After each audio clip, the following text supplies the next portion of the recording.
여러분, 혹시 한국 교회 안에 귀괴하고 놀라운 일이 벌어지고 있다는 그런 목소리를 들어보신 적 있나요? 오늘은 바로 그 날카로운 내부 고발을 통해서 오늘날 한국 교회가 무엇을 놓치고 있는지 그 본질을 함께 파헤쳐 보고자 합니다.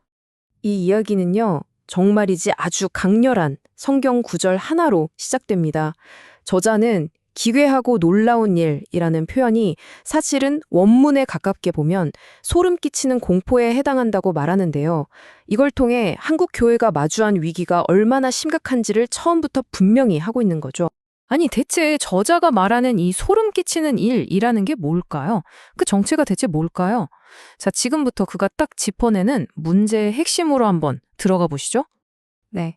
그래서 우리는 먼저 위기의 증상들을 쭉 진단해 보고요. 그 다음엔 정말 예상치 못한 근본 원인을 파헤쳐 볼 겁니다. 그리고 왜 이게 해결이 안 되는지 그 저항의 실체를 보고 마지막으로 저자가 제시하는 처방전은 뭔지 이 순서대로 따라가 보겠습니다. 자, 첫 번째 파트입니다. 위기의 진단. 저자는 교회의 위기가 숨겨져 있는 게 아니라 이미 겉으로 너무나 뚜렷하게 드러나고 있다고 말하거든요. 과연 어떤 증상들일까요? 저자가 보기엔요, 이게 단순히 누구 한두 사람의 문제가 아니라는 거예요. 권력과 돈을 쫓는 지도자들. 근데 또 그런 지도자들이 하는 위로의 말, 듣기 좋은 거짓말을 선호하는 신도들. 이 모든 게 다 얽혀 있다는 거죠. 바로 이런 총체적인 문제들이 모여서 개독교라는 안타까운 별명이 생겨난 배경이라고 저자는 설명합니다. 저자가 이 모든 문제의 핵심 뿌리로 지목하는 개념이 하나 있습니다. 바로 목사 성직론이라는 건데요. 이게 뭐냐면 저자의 관점에서 볼 때 목사가 마치 하나님과 신도 사이의 어떤 특별한 계급인 것처럼 여겨지는 거예요. 그래서 불합리한 요구를 해도 순종하는 게 믿음인 것처럼 만들어버리는 아주 위험한 권력 구조를 형성한다는 거죠. 이건 모든 신도가 평등한 공동체라는 성경의 원칙에 완전히 어긋난다고 강력하게 비판합니다. 자, 그럼 이제 다음으로 넘어가서 이 문제들의 진짜 뿌리는 과연 어디에 있는지 한번 살펴보겠습니다. 사실 저자의 가장 놀라운 통찰은 이렇게 눈에 보이는 증상들이 아니라 그 밑에 깔린 진짜 병이 뭔지에 대한 이야기거든요. 여기서 저자가 진짜 우리의 예상을 확 뒤엎는 주장을 합니다. 뭐냐면 이 문제의 핵심이 목회자들이 스캔들을 일으키고 신도들이 타락해서가 아니라는 거예요. 왜? 생각해보면 인간의 죄라는 건 어느 시대에나 있었잖아요. 그러니까 그것만으로는 지금의 이 위기를 설명할 수가 없다는 거죠. 그럼 대체 진짜 원인이 뭘까요? 저자는 이걸 설명하기 위해서 아주 흥미로운 비교를 하는데요. 바로 온갖 문제가 넘쳐났던 초대 고린도 교회란 오늘날 교회를 나란히 놓고 보는 겁니다. 상태는 둘 다 엉망이었는데 결과는 정반대였단 말이죠. 하나는 부흥했고 하나는 쇠퇴하고 있어요. 그 차이를 만든 결정적인 한 가지, 저자는 그게 바로 선포되는 메시지였다고 주장합니다. 그래서 저자는 이 두 단어를 아주 명확하게 구분해야 한다고 강조해요. 성장과 부흥. 성장은 말 그대로 양적인 거예요. 교인 수가 늘고 건물이 커지고. 하지만 부흥은 질적인 거죠. 기존 신자들의 영혼이 다시 깨어나는 거예요.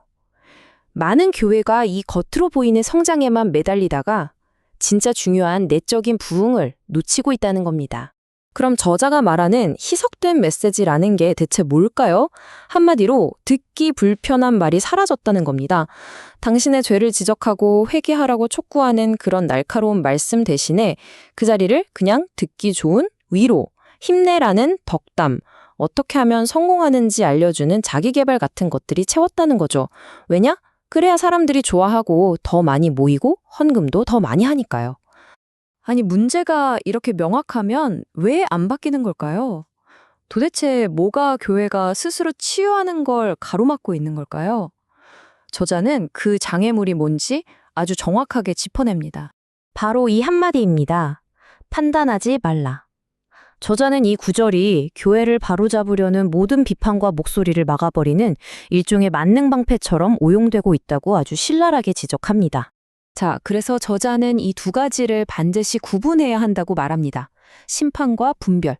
성경이 하지 말라고 한 건 저 사람 지옥 갈 사람이야 하고 멋대로 정죄하는 심판이라는 거죠. 이건 오직 하나님만의 영역이고요. 하지만 분별은 다릅니다. 이건 잘못된 걸 잘못됐다고, 거짓을 거짓이라고 가려내는 거예요. 오히려 이건 신자라면 마땅히 해야 할 거룩한 의무라는 겁니다. 저자는 이걸 설명하려고 파수꾼의 나팔이라는 아주 강력한 비유를 들어요. 적이 쳐들어오는데 그걸 보고도 위험하다고 나팔을 불지 않는 파수꾼. 그건 직무유기죠. 오히려 죄를 짓는 거라는 겁니다. 그러니까 잘못된 걸 보고도 침묵하는 건 사랑이 아니라 자기 책임을 버리는 행위라는 아주 날카로운 지적이죠. 자, 이제 마지막으로 가보겠습니다. 이 모든 문제에 대해서 저자가 내놓는 처방전, 그 해결책은 과연 뭘까요? 저자가 제시하는 해법은요, 새로운 프로그램이나 기발한 전략 같은 거 전혀 아닙니다. 아주 단순하고 급진적인데요. 바로 성경으로 돌아가자는 겁니다. 오직 성경으로. 그런데 여기서 중요한 게 있어요. 저자가 말하는 건 그냥 성경 공부 더 열심히 하자는 그런 뜻이 아니에요. 진짜 성경으로 돌아간다는 건 그 성경의 날카로운 기준을 남이 아니라 바로 나 자신에게 가장 먼저 들이대는 걸 의미하기 때문입니다. 자, 그럼 이런 총체적인 위기 속에서 저자는 과연 누구를 가장 악하다고 생각할까요? 부패한 지도자들일까요? 아니면 그걸 맹목적으로 따르는 추종자들일까요? 이 질문은요, 밖으로만 향했던 비판의 칼날을 우리 각자에게로 확 돌려놓습니다. 저자의 대답은 정말 충격적일 만큼 단호합니다. 거울을 보라. 가장 악한 자를 찾고 싶다면 다른 데 보지 말고 거울 속의 자신을 보라는 거죠. 결국 이 모든 문제에 침묵하고 안주했던 바로 나 자신이 문제의 일부라는 뜻입니다. 그래서 저자에게 진짜 개혁은 남을 손가락질하는 데서 시작되는 게 아니에요. 바로 나 자신의 회개, 그리고 자기 성찰에서 출발하는 겁니다.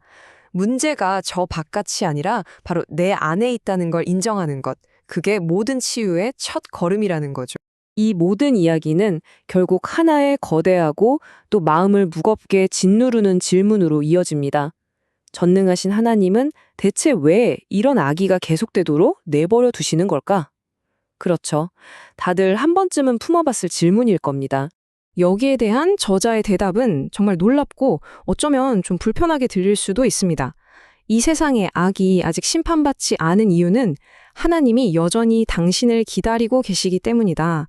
무슨 말이냐면요. 하나님이 악인들을 당장 심판하지 않고 오래 참으시는 그 이유가 아직 돌아오지 않은 사람들, 어쩌면 이야기를 듣고 있는 바로 당신을 포함한 그 누군가를 구원하기 위해 기다리고 계시기 때문이라는 겁니다. 악을 향한 하나님의 인내가 곧 우리를 향한 자비라는 그런 역설이죠. 결국 저자의 이 모든 날카로운 분석은 우리 각자의 책임과 변화를 촉구하는 것으로 마무리됩니다. 변화는 다른 누가 만들어주는 게 아니라 바로 나 자신에게서 시작되어야 한다는 강력한 메시지를 남기는 거죠. 여러분은 이 문제 속에서 자신의 역할을 어떻게 생각하시나요?